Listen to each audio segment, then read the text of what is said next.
തൃശൂരിൽ ചേർന്ന സംസ്ഥാന നേതൃയോഗത്തിൽ കെ സുരേന്ദ്രനെയും വി മുരളീധരനെയും ഒഴിവാക്കിയതിനെതിരെ കോർ കമ്മിറ്റിയിൽ രൂക്ഷ വിമർശനം. മുൻ സംസ്ഥാന അധ്യക്ഷന്മാരായ കെ സുരേന്ദ്രനെയും വി മുരളീധരനെയും ഒഴിവാക്കിയതിന്റെ മാനദണ്ഡം എന്തെന്ന് ചോദ്യം.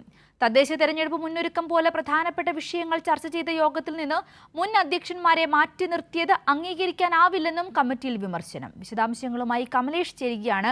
കമലേഷ്, രാജീവ് ചന്ദ്രശേഖറിനെതിരെ BJPക്കുള്ളിൽ തന്നെ വിമർശനം കുറേയധികം ദിവസങ്ങളായി തുടർന്നു വരുന്നൊരു സാഹചര്യത്തിലാണ് ഇപ്പോൾ BJP കോർ കമ്മിറ്റി ചേർന്നിരിക്കുന്നത്. കോർ കമ്മിറ്റിയിലും രൂക്ഷ വിമർശനമാണ് പ്രവർത്തകരുടെ ഭാഗത്തു നിന്നും ഉണ്ടായിരിക്കുന്നത്. എന്തൊക്കെയാണ് കൂടുതൽ വിശദാംശങ്ങൾ?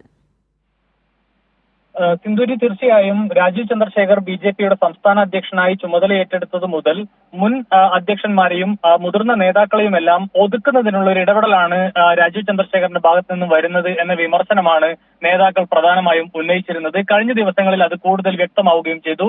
ഏറ്റവും പ്രധാനപ്പെട്ട ഈ തദ്ദേശ തെരഞ്ഞെടുപ്പുമായി ബന്ധപ്പെട്ട കാര്യങ്ങൾ കൂടി തീരുമാനിക്കുന്നതിന് വേണ്ടി, ചർച്ച ചെയ്യുന്നതിന് വേണ്ടി തൃശൂരിൽ ചേർന്ന കോർ കമ്മിറ്റി യോഗത്തിൽ അടക്കം ഈ കെ സുരേന്ദ്രൻ, വി മുരളീധരൻ ഉൾപ്പെടെയുള്ള നേതാക്കളെ ഒഴിവാക്കിക്കൊണ്ടാണ് ഈ യോഗം ചേർന്നത്. അവർക്ക് അതിൽ ഒരു അപ്രഖ്യാപിത വിലക്ക് ഏർപ്പെടുത്തുന്ന സാഹചര്യമുണ്ടായി. അന്ന് തന്നെ ആ യോഗത്തിൽ തന്നെ ഇതിനെതിരെ വലിയ വിമർശനം പി കൃഷ്ണകുമാർ ഉൾപ്പെടെയുള്ള നേതാക്കൾ ഉന്നയിച്ചിരുന്നു. ഇന്നത്തെ കോർ കമ്മിറ്റി യോഗത്തിലും ഇത് സംബന്ധിച്ച് വലിയ വിമർശനമാണ് രാജീവ് ചന്ദ്രശേഖറിനെതിരെ കെ സുരേന്ദ്രനും അതുപോലെ തന്നെ വി മുരളീധരനും ഉന്നയിച്ചിട്ടുള്ളത്. അതോടൊപ്പം പി കൃഷ്ണകുമാർ ഉൾപ്പെടെയുള്ള നേതാക്കളും ഇത് വലിയ വിഷയമായി തന്നെ ഉയർത്തി. ബൂത്ത് തലം വരെ സംഘടനയെ ശക്തിപ്പെടുത്താൻ കഠിന പ്രയത്നം നടത്തിയ ആളാണ് വി മുരളീധരൻ. എന്തുകൊണ്ട് ഇത്തരം യോഗങ്ങളിൽ ഒഴിവാക്കപ്പെടുന്നു? അതോടൊപ്പം 2 മാസം മുൻപ് വരെ സംസ്ഥാനത്തെ പാർട്ടിയെ നയിച്ച കെ സുരേന്ദ്രനെ എന്തുകൊണ്ട് ഇത്തരം യോഗങ്ങളിൽ നിന്ന് ഒഴിവാക്കുന്നു എന്നതടക്കമുള്ള വിമർശനങ്ങൾ വലിയ അളവിൽ തന്നെ ഈ യോഗത്തിനകത്ത്, കോർ കമ്മിറ്റി യോഗത്തിനകത്ത് വരുന്നു എന്നുള്ളതാണ്. ഇതിൽ ഏറ്റവും പ്രധാനപ്പെട്ട കാര്യം, ഈ കാര്യത്തിൽ വീഴ്ച സമ്മതിച്ച് രാജീവ് ചന്ദ്രശേഖർ രംഗത്തെത്തുന്നു. ഇതിൽ ഇനി ഇത്തരത്തിലൊരു പരാതി ഉണ്ടാകാനുള്ള സാഹചര്യം ഉണ്ടാവില്ല എന്നതാണ് അദ്ദേഹം പറഞ്ഞിട്ടുള്ളത് എന്നാണ് മനസ്സിലാക്കുന്നത്. അതോടൊപ്പം ഈ വിഷയത്തിൽ ദേശീയ നേതൃത്വവും ഇടപെടുകയാണ്.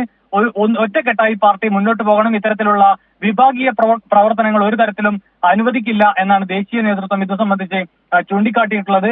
ഏതായാലും ഇതിൽ മറ്റൊരു വിഷയം വന്നിട്ടുള്ളത്, ഈ യോഗത്തിൽ ക്ഷണിക്കാത്ത കാര്യം മാധ്യമങ്ങൾക്ക് നൽകിയത് അല്ലെങ്കിൽ പുറത്തു പറഞ്ഞത് ശരിയായ കാര്യമല്ല എന്ന ഒരു വിമർശനം PK കൃഷ്ണദാസ് വിഭാഗവും മുന്നോട്ട് വെച്ചിട്ടുണ്ട്. തദ്ദേശ തെരഞ്ഞെടുപ്പിനുള്ള ചുമതല ഉള്ള ആളുകളെ മാത്രമാണ് ഇതിലേക്ക് ക്ഷണിച്ചത് എന്നായിരുന്നു ഇത് സംബന്ധിച്ച വിശദീകരണം. കെ സുരേന്ദ്രനും വി മുരളീധരൻ ഉൾപ്പെടെയുള്ള നേതാക്കൾക്ക് വലിയ ചുമതലകൾ വേറെ വഹിക്കാനുണ്ട്. അതുകൊണ്ടാണ് എല്ലാവരും എല്ലാ യോഗത്തിലും പങ്കെടുക്കേണ്ടതില്ല എന്ന നിലപാടിന്റെ ഭാഗമായിട്ടാണ് അവരെ വിളിക്കാത്തത് എന്ന വിശദീകരണമാണ് നൽകിയിരുന്നത്. പക്ഷേ അത് അംഗീകരിക്കാൻ മുതിർന്ന നേതാക്കൾ തയ്യാറായിട്ടില്ല. വലിയ എതിർപ്പ്, വലിയ വിമർശനം രാജീവ് ചന്ദ്രശേഖരനെതിരെ വന്നിരിക്കുന്നു എന്നുള്ളതാണ് മറ്റൊരു പ്രധാനപ്പെട്ട കാര്യം. നേരത്തെ 2 ചേരികളിലായി നിന്നിരുന്ന വി മുരളീധരൻ, കെ സുരേന്ദ്രൻ പക്ഷം ഇപ്പോൾ ഒറ്റ ചേരിയായി നിന്നുകൊണ്ട് രാജീവ് ചന്ദ്രശേഖരനെതിരെ പടപെരുതുന്ന ഒരു കാഴ്ച കൂടി ഈ യോഗത്തിൽ അല്ലെങ്കിൽ നിലവിലെ സാഹചര്യത്തിൽ നമുക്ക് കാണാൻ കഴിയുന്നു എന്നുള്ളതാണ്. ഏതായാലും പാർട്ടിയെ പൂർണ്ണമായും തന്റെ കൈപ്പിടിയിൽ ഒതുക്കാനുള്ള ശ്രമങ്ങളാണ് രാജീവ് ചന്ദ്രശേഖർ നടത്തുന്നത് എന്ന വിമർശനമാണ് പരസ്യമായും രഹസ്യമായും ഇത്തരം മുതിർന്ന നേതാക്കൾ തന്നെ മുന്നോട്ട് വെക്കുന്നത്.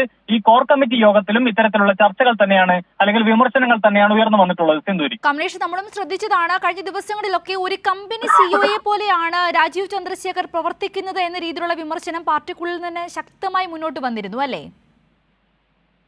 തീർച്ചയായും സിന്ധൂരി, ഇത് ഒരു കോർപ്പറേറ്റ് വ്യവസ്ഥിതിയിലേക്ക് പാർട്ടിയുടെ പ്രവർത്തനങ്ങളെ കൊണ്ടുപോകുന്നു എന്ന വിമർശനം കൂടി രാജീവ് ചന്ദ്രശേഖറിനെതിരെ വരുന്നുണ്ട്. ഈ യുവമോർച്ച അതുപോലെ തന്നെ മഹിളാ മോർച്ച നേതാക്കളെ കണ്ടെത്തുന്നതിന് വേണ്ടി ഒരു ടാലന്റ് ഹണ്ട് സംഘടിപ്പിക്കാനുള്ള തീരുമാനമൊക്കെയുണ്ട്. ഇത് പാർട്ടിയിലെ കോർപ്പറേറ്റ് വൽക്കരണം എന്ന നിലയിൽ തന്നെയാണ് പ്രവർത്തകർ ഇതിനെ അല്ലെങ്കിൽ നേതാക്കൾ ഇതിനെ വിമർശിക്കുന്നത്. അത് ശരിയായ നടപടിയല്ല എന്നുകൂടി പറയുന്നു.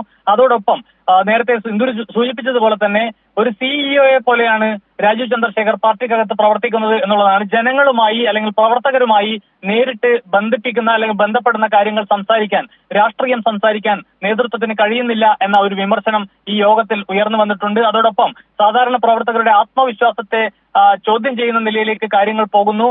ഈ നിലമ്പൂർ ഉപതെരഞ്ഞെടുപ്പിൽ ഉൾപ്പെടെ ഹിന്ദുത്വമാണ് പാർട്ടിയുടെ ഒരു കോർ എന്ന് പറയുന്നത്. പക്ഷെ അത് ഉപേക്ഷിച്ചുകൊണ്ട് ക്രിസ്ത്യൻ നേതാക്കൾക്ക് പ്രാതിനിധ്യം നൽകിക്കൊണ്ട് പരിഗണന നൽകിക്കൊണ്ട്